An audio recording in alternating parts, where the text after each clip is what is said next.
In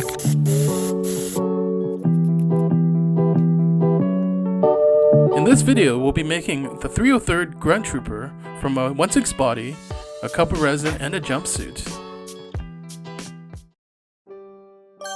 First, what you do is load all the files and slice it. Save it onto a USB and load it into your printer. Pour your resin in, load up the resin, close it up, and hit print.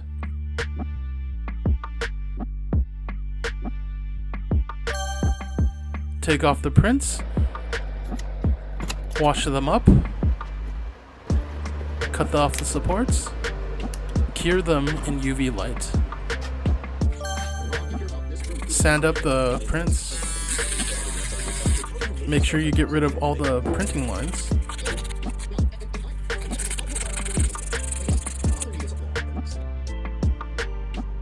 So what you do now is primer all the items so that the paint sticks a little better.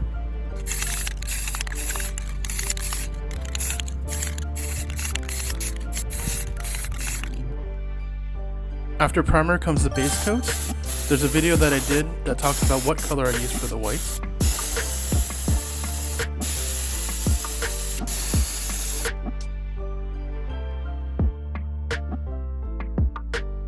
Here comes the pattern masking part. So the 303rd has a lot of red parts, and I'm not really good at painting, so what I do is I just tape up all the lines so that all the lines will look perfect after it comes out. What I use is this vinyl tape to do the fine details and blue painter's tape for the general parts.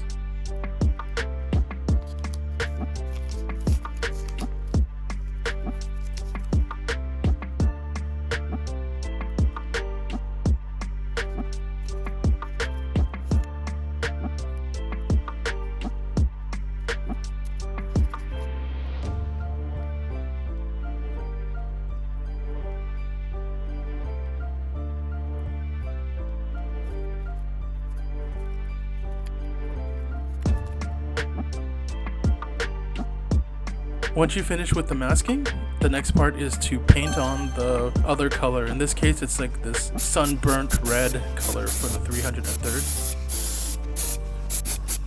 Just go ahead and spray all those pieces down.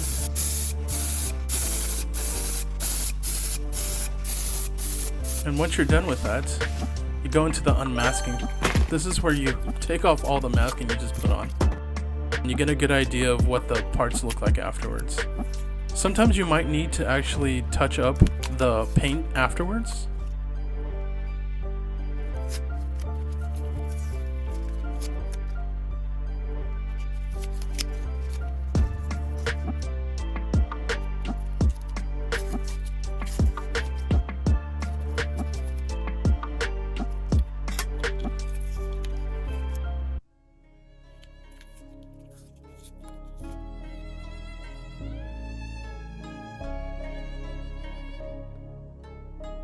This is the worst part of the whole thing. My hand painting skills aren't that great, but I've managed to do semi-straight lines. With the visor, the trick is to use the indents and align your brush with those.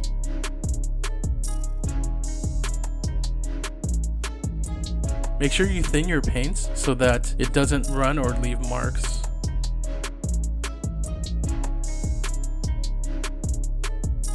Here I'm just filling in an extra square that was on that leg. So the weathering part is actually broken up into 4 major parts. So the first part I use a X-Acto knife and kind of just scrape off the edges. I then use a sandpaper to scratch it up. And then here you can see I'm using a sponge with white paint to get the chipping effect. And then I have a brush that's pretty beat up, which was called dry brushing, and I dip that in black to actually get the little black flakes.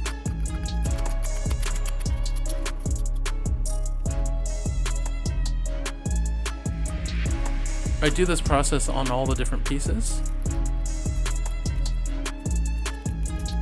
I'm using black primer so that the black shows afterwards. So for clone troopers, you want the weathering effect so that it looks more authentic. I used to paint clones without weathering them and they look kind of like cheap toys.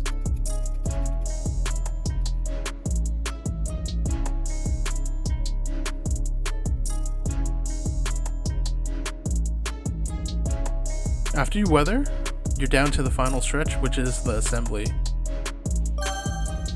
Here in the assembly, what we first do is I put some tape on the straps to hold them in place, and then I glue them right afterwards with some super glue.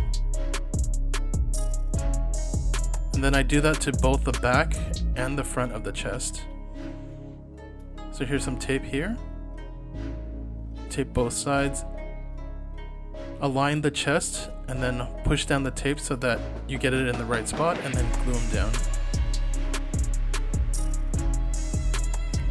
After that comes these nylon straps to mount the shoulders onto.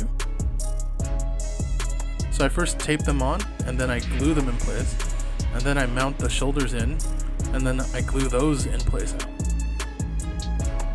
Here I pop off the feet pegs, glue the feet pegs into the feet, push them all the way in. They should be about halfway set on the bottom ball. This is where we align the waists. This should actually kind of snap into place.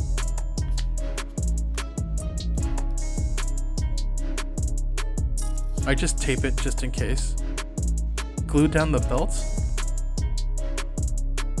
There should be tabs.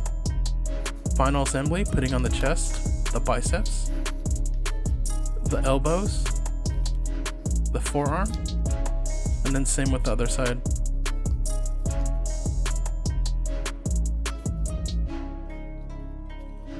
Going down to the legs, thigh, the knee, the shin, and then the other side.